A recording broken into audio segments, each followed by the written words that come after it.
This is Skip with the WSGF. Today we're going to be taking a look at the Phanteks Evolv ITX tempered glass case. This video has actually been in the works for a really long time. I had some technical setbacks with the build, which were immediately followed up with some personal setbacks that we'll touch on later in the video. But I'd like to first thank AMD for their support of this build and their patience in the delay here. They provided the Gigabyte AB350N motherboard, the Vengeance LPX RAM, and Ryzen R7 1700, and the Wraith Max cooler. So thanks to them for their support and patience, and let's dive into the case. So we are looking at the tempered glass version of the Phanteks Evolv ITX case. It's held on by 4 thumb screws. First thing we're going to look at inside the case is this little cover or flap that's over here on the right. The front is held down by 2 thumb screws. When you have it installed, you can use it to hide the power cables from your GPU to give you a cleaner and, slightly better aesthetic look here within your case. On top of this shield or cover are mounting points that you can use to showcase an SSD, a small form factor hard drive, or a pump within your liquid cooling system. Looking at the top of the case here, you can see there are mounting points for fans or radiators. Along the bottom is a spot for your PSU with intake from the bottom and exhaust out through the back. Flipping the case over is an aluminum side panel. I've already pre-removed the screws for the video here. You can see that there's a large cutout so that you can access the rear of the motherboard. This will assist with cooler installation and also installation of any M.2 storage that you want to add, particularly if you do that as a later upgrade. Here on the back, you can also see the drive storage, the cable routing and cable management grommets, as well as another little sled here for an SSD. So the first thing I did was pre-populate the motherboard with the RAM, the CPU, and the cooler. I've got my 10-year-old son here with me as I explain to him what all these components do, as he only has experience with laptops, tablets, and phones to date. I did try the cooler in a couple of different orientations so that I could get the cables there as tidy as possible. So I began the build by removing the side panels, the fan, the front panel, and then dry fitting the PSU to check for cable routing. I decided that I should remove the drive cages to ease the cable routing there, and I wasn't going to have a lot of storage anyway. From there, I went to removing the top cover so that I could get easier access from that direction as well. And this is where I hit my first technical difficulty with the video. I shoot on my iPhone, and I didn't realize that I needed to set it to Do Not Disturb. Somebody called me, and even though I dismissed the call, it stopped the video recording, and I didn't realize it until much later. So here we are rejoining the build significantly further along in progress. So I'm going to freeze this here for a second so that we can catch up on what we missed. I have the top panel fully off, which is pretty much a manual chore to do. There's lots of screws on the sides, the rear, and the front.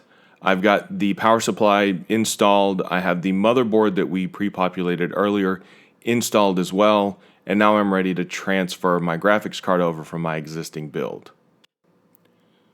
So here I am pulling my EVGA 1080 hybrid for the win out.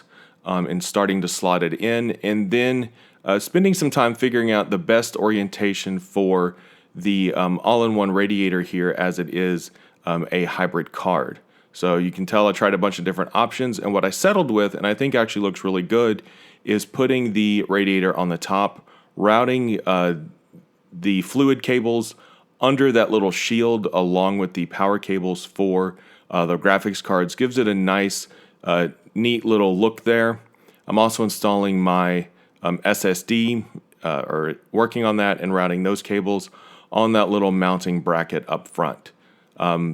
Spent a fair amount of time here with cable routing, trying to figure out the best way to route the USB 3 headers, the ATX cables and such. And by this point, I've got that all done and buttoned up, only to realize that I forgot to screw in the removable sled at the top for your fans or radiator. And then after getting it all buttoned back up again, I realized that I forgot to install the fan in the back, and it was a bit of a tight squeeze there to get the fan header put in. Good rule of thumb, boys and girls, is make sure you've got everything installed before you put all of your access panels back on, especially in a Mini-ITX build. So with the build complete, I went to fire up the machine to see if it would post, and fire is very apropos to use here because what I got was fire. Well, smoke, lots of white, acrid electrical smoke, as there was a short in the connector between the SSD and its power cable, melting the cable, frying the drive, and me losing a 1 terabyte Samsung SSD. I hadn't intended to use M.2 storage here because I like a single large SSD, and that is just an expensive proposition when you have a perfectly good working solid-state drive. When you don't, then you can justify the replacement, and I was able to use the rear access the case offers to easily install a 1 terabyte M.2 drive. My work on this review was further delayed because once I got the physical build done, I ran into software problems as I couldn't get the clean install of Windows to update properly, and it just kept choking and dying. The night I finally got that resolved, I was out running an errand and got into a car wreck when a guy wasn't paying attention, was on his cell phone, blew through a red light, and hit me doing about 40 miles an hour. It totaled my vehicle, blew out my knee, had to have surgery, caught a massive respiratory infection while I was in the hospital, suffered through that for about 3 months, which made recording impossible, all while doing physical therapy and recovering after the surgery. So I've lived with this case for a long time and have a good feeling on how I feel about it. Overall, I like the Phanteks Enthoo Evolv Mini-ITX case. Once you get the sides and the top off, it's pretty easy to work in and is quite spacious, having enough room even for a custom cooling loop. There's plenty of ventilation on the front, the top, and the back, which makes cooling fairly easy. Using just the single included fan and the AMD Wraith Max cooler, after more than a half hour of running the Heaven 4 benchmark/demo, my CPU set at 52 degrees Celsius, and my EVGA GTX 1080 hybrid was at 57 degrees. Between the options for cable routing, the rubber grommets, and the shroud for the end of your GPU, it's really easy to get a clean looking install in the Phanteks Enthoo Evolv Mini-ITX case. I particularly like the GPU shroud for your power cables at the end, and if you don't feature something on top of that, you might go the way of a certain Canadian and put a plastic plant there. While I do like the case, I can't say that I love it, nor would it actually be my recommendation in the Phanteks Enthoo Evolv series. I think the Micro ATX version would probably be the winner here. The Micro ATX version has the same footprint, but is only 3 inches taller and offers you more flexibility with support for Micro ATX motherboards. It has 2 tempered glass panels, which are not held on by thumb screws, but with hinges and magnets. The top cover also comes off with much less effort. Even if you chose to use an ITX motherboard in the Micro ATX case, because say AMD X370 chipset Micro ATX motherboards seem kinda rare, you would still have enough slots in the case to put in a 3-slot video card, say an NVIDIA 1070 Ti.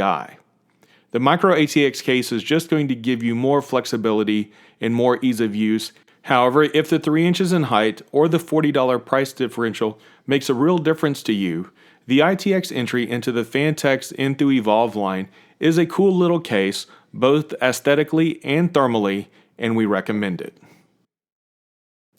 Thanks for visiting the channel and sticking through this entire review. I know it's been a while since I've posted and that this isn't my best work to date. I'm glad to just get this one done and out of the way so I can move on to something else. Like, subscribe, do all that kind of stuff. If you have any questions about the case, leave them in the comments and I will see you there.